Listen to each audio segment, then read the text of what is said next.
you know, sometimes you just gotta strip down and run naked through the woods.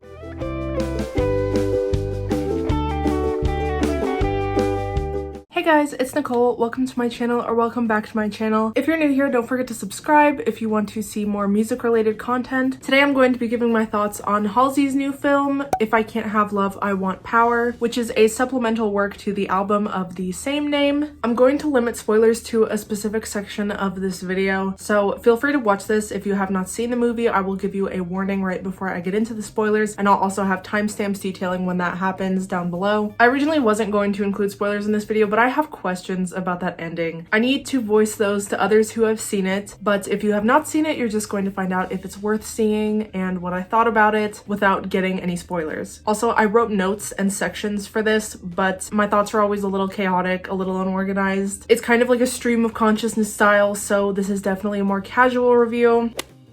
So this is only the second album-related film I've ever seen. The first one was Melanie Martinez's K-12 movie that is available on YouTube. I'm not gonna lie, that one did not do it for me. It gave me low expectations for Halsey's, unfortunately. I think the reason that one didn't work for me, first of all, was because it was too long, but it turned every included song into some kind of dance number, and I just think that made it a little bit cheesy. Halsey's was literally the perfect length. It's just under an hour, and the way they incorporate music into the film is in a way that only furthers the story, and it just kind of like further develops the vibe and the environment of the film. It literally just guides the film and kind of like keeps the plot going. Also, Halsey will introduce a plot point and then it will be resolved at the end, so that's super helpful. Melanie's movie definitely felt like it was going somewhere and then it would never mention that aspect of it again. The only downside I saw going into this was that Halsey has not made the film available on YouTube or any kind of streaming service yet. This is a really odd move in my opinion, considering there are people who cannot go to the movies during the pandemic for obvious reasons, especially because the US as a country does not do anything to make anything less risky than it needs to be. I know Halsey knows this. There are no precautions in this country, so that's just not an option for a ton of people, and I don't think it's even being shown outside of this country anyways, so maybe it would work for like a modern civilized country, but that's not what we get here. So that's a bad move. That doesn't really reflect well on them, but maybe it will be put on YouTube or a streaming service later, so I'm not going to be too picky about that.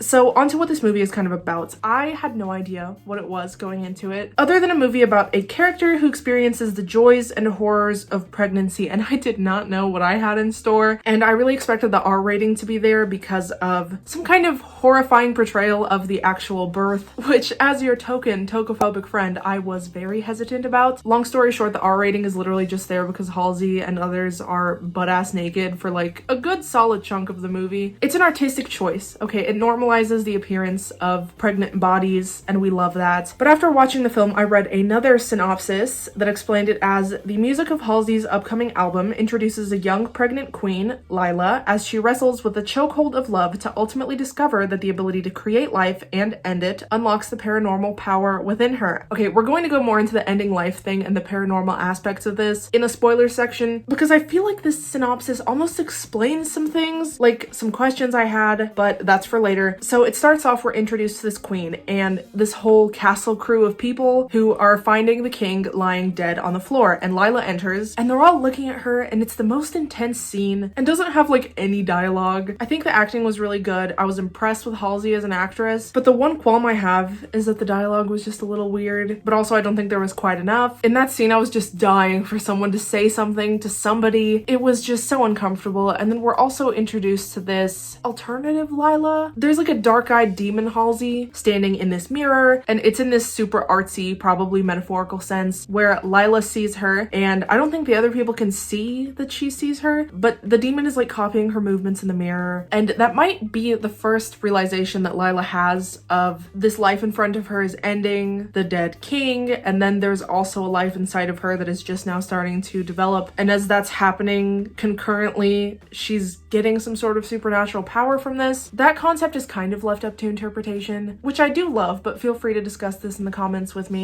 So this funeral happens because the king is dead, and since there's almost no dialogue, things are really heavily inferred through the way scenes are shot. It's just all really visual, and it's really hinted at through the way this is happening that Lila killed her king, her husband, and it's not revealed blatantly until the end whether or not she actually did this, but I don't think it's a spoiler to say that I was getting the vibe from the beginning that they were trying to tell the audience that she did in fact kill him. Like within the first 5 minutes, you're like, but there's no proof. And that's probably what got me to really sympathize with her right off the bat, because everyone was accusing her of this, but they had no proof either. The viewer has no proof, so you really want to root for Lila, otherwise it's just super witch hunty. So the king is dead, and almost immediately after this, you find out that Lila is newly pregnant, and because of this, the whole crew of castle people don't want to try her and then execute her yet, because if she has a boy, that will be the rightful heir to the throne, and if she has a girl, they're gonna kill both of them. Don't you just love being a second-class citizen, am I right, ladies? Okay, so I think the whole way the thing was shot was really nice. HALSEY got themselves a fantastic director, and the whole film followed this formula of building up a scene and making it really tense and using the soundtrack to assist in that, and then it would all just end and like flash to the next scene, and then it would build up and build up after starting off all calm, and it would just get more and more intense and then suddenly stop, and that was just the formula of the movie. And you don't see that a whole lot. I think it adds to the artistry. I don't think this would work for a typical movie, but there's things with a typical movie that wouldn't work for this type of artsy album film, so I'm glad HALSEY decided she didn't want to stick to the norm. Like, this is a whole new genre. It shouldn't be a standard drama period piece type of film. It's like a spicy music video, you know? I think this is the time to try something new that's not used in other genres of films. Also, I really expected this movie to be insanely scary, I guess, but it's more intense and just slightly uncomfortable. The only time I was like genuinely spooked was when the camera flashed to the next scene, and it was this close-up of this owl, and it just hooted really loud, and I like jumped 2 inches off my seat. But other than that, it's more you're just like unsettled the whole time. I think HALSEY knows less is more. I think that was a really creative addition for that to be the sole jump scare. Also, I really have to talk about this scene in the beginning that paints Lila out to be this pampered queen, where she has these ladies in waiting who are like putting jewelry on her hands, and they're dressing her all up, and she looks like she's living this incredibly regal lifestyle. And then that same scene is shown at the end of the film once other things have been revealed, and I'm pretty sure the camera zooms out instead of in like the first time, so you see the entire picture and the full context, and it's not at all what it originally seemed. So I think that little twist was absolutely genius, bringing that whole look back in at the end. I love that. If you're going into this for historical accuracy, that's not quite what you're going to get. The costumes were stunning and medieval inspired, but not completely correct. Like, the makeup was definitely super modern. HALSEY has colored hair at times, and I'm glad they took that route because it adds to the visual appeal. It's giving very much Dickinson vibes, the Apple TV show, like a period piece with modern twists. There's also a scene where there's literally fireworks, and that's way more funny to me than irritating, like when inaccuracies are just so blatant and purposeful. I think it's just kind of fun. But also, there was a scene where HALSEY used the restroom inside the castle. Obviously no indoor plumbing. She pissed in a nest.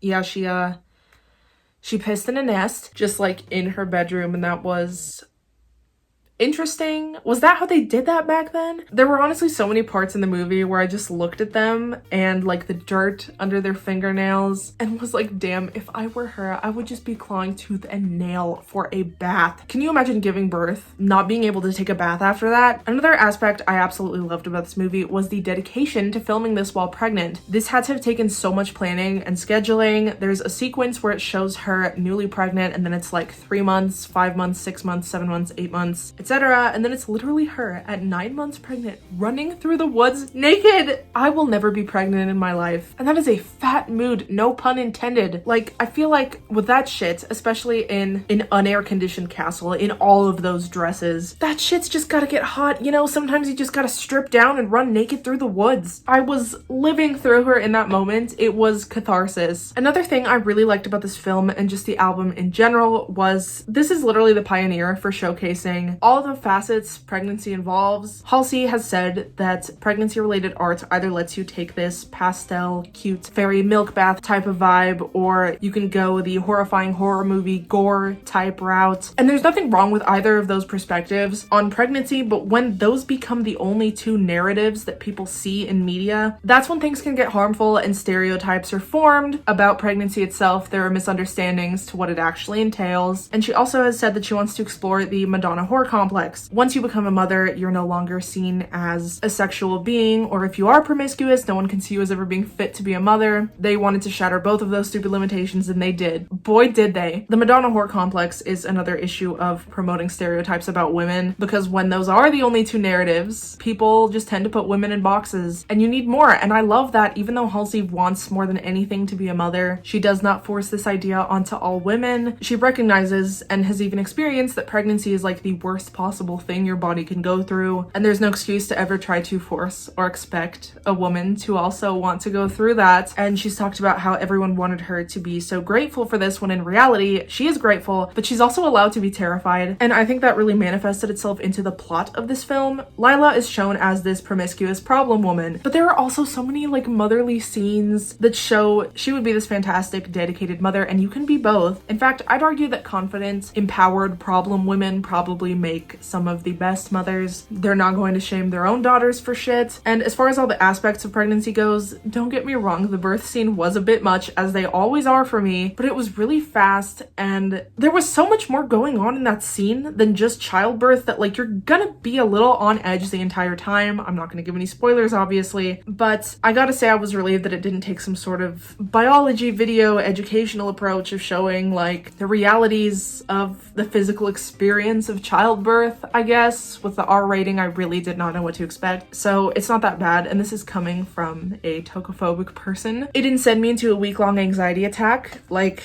Texas did. Another thing I want to talk about is this character we're introduced to pretty early in the film that is essentially the person who kind of reveals to Lila that she is pregnant. And I don't know if they were going for making this woman out to be some sort of woodland witch, but she lives in like Hagrid's hut in the middle of the forest, and she's got the best goddamn energy in the entire film. And it's such a shame she's not in there more. I don't think she even utters a single word. Even when Lila meets her, she just kind of says like, hi to her, and she just doesn't respond, and it's funny.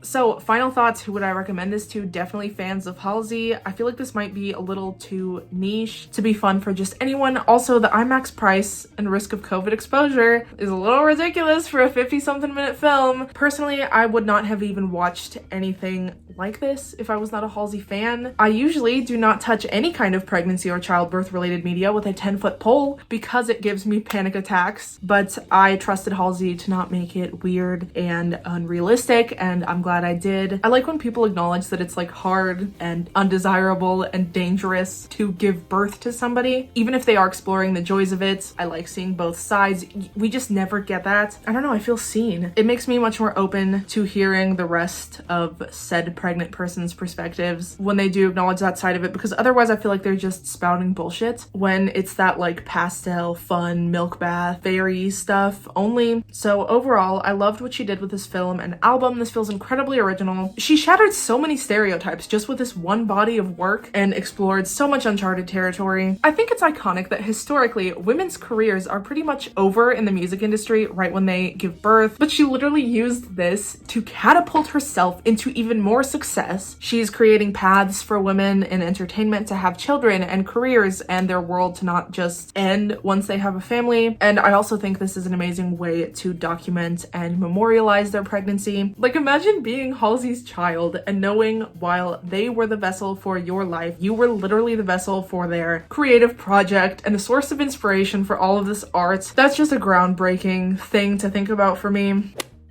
Okay, so now we're going to talk about spoilers. I'm giving everyone who has not seen the movie and would not like to spoil it for themselves just a minute to click off of this or skip to the outro for a little announcement. Waiting.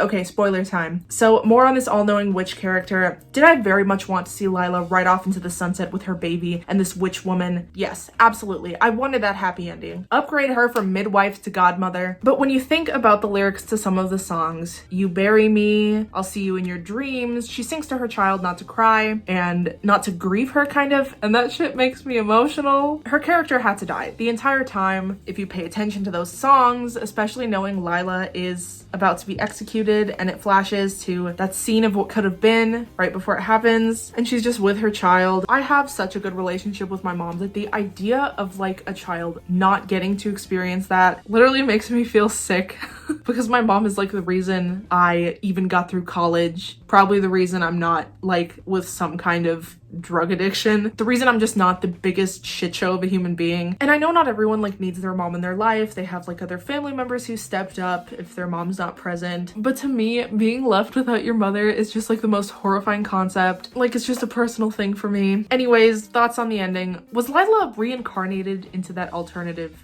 demon Halsey? The Halsey with the black eyes? Like the fact that she killed someone and then gave life to someone else made her able to take life while she was dead herself, because the ending credits showed all of the Castle crew people dead. Like that one guy who was really after her was just dead on the floor. So that makes me wonder. And it makes me wonder about the title. If I can't have love, I want power. She obviously couldn't have love, so she wanted power. And I think that's the way she got it. Like she has the power to kill those who've wronged her in her life from beyond the grave. Other reviews have said that she didn't get either since she died before she had the chance to, but I'm interpreting that killing off everyone afterwards to be her gaining that supernatural power. Like that's the reason she was laughing before she was executed, maybe because she realized it didn't matter. She was still going to be powerful. Also, I think this is really fascinating that it was revealed that she killed the king because he was abusive.